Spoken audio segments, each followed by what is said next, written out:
Écris-lui. Vas-y. Je peux pas t'en empêcher.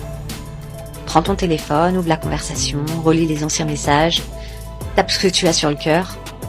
Et maintenant, on respire. Parce que si tu es sur le point de lui écrire, c'est pas pour juste discuter. C'est parce que tu espères encore quelque chose. Une réponse, un signe, un changement, un retour. Et je vais être honnête avec toi. La plupart du temps, ce message, il va rien changer. Il va pas réparer ce qui a été cassé.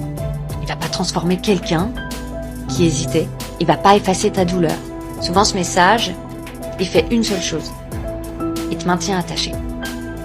Attaché à l'espoir, attaché à l'attente, attaché à quelqu'un. Mais c'est tout. Alors pose-toi la vraie question. Si cette personne t'ignore, si elle te répond que quand ça l'arrange, si elle te manque de respect, si elle joue avec le chaud-froid, est-ce qu'elle mérite encore que ce soit toi qui fasses le premier pas avec un message? Parce que chaque fois que tu écris à quelqu'un qui fait aucun effort, tu envoies un message très clair. Pas à lui, mais à toi.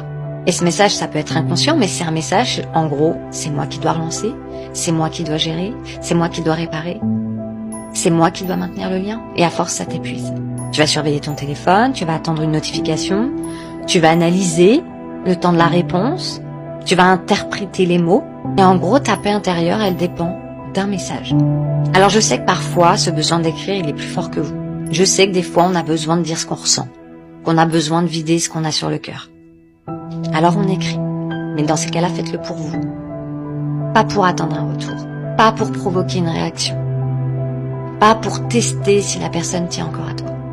Faites-le comme un point final. Comme une libération dans ces cas-là. Et surtout, soyez prêts à ne pas avoir la réponse que vous espérez. Parce que le vrai danger, c'est pas d'envoyer un message finalement. C'est d'envoyer un message en attendant que ça te sauve. Que t'aies une approbation, que t'aies un mot qui dise j'avais raison. Et souvent c'est pas le cas. Ça peut même se retourner contre vous. Un message, ça change pas quelqu'un. Un message, ça crée pas un déclic. Par contre, les actes, oui. Et je finirai par vous dire que des fois, ne pas écrire, c'est se respecter, c'est se choisir. C'est peut-être la fois où tu vas refuser de courir après quelqu'un qui court pas vers toi.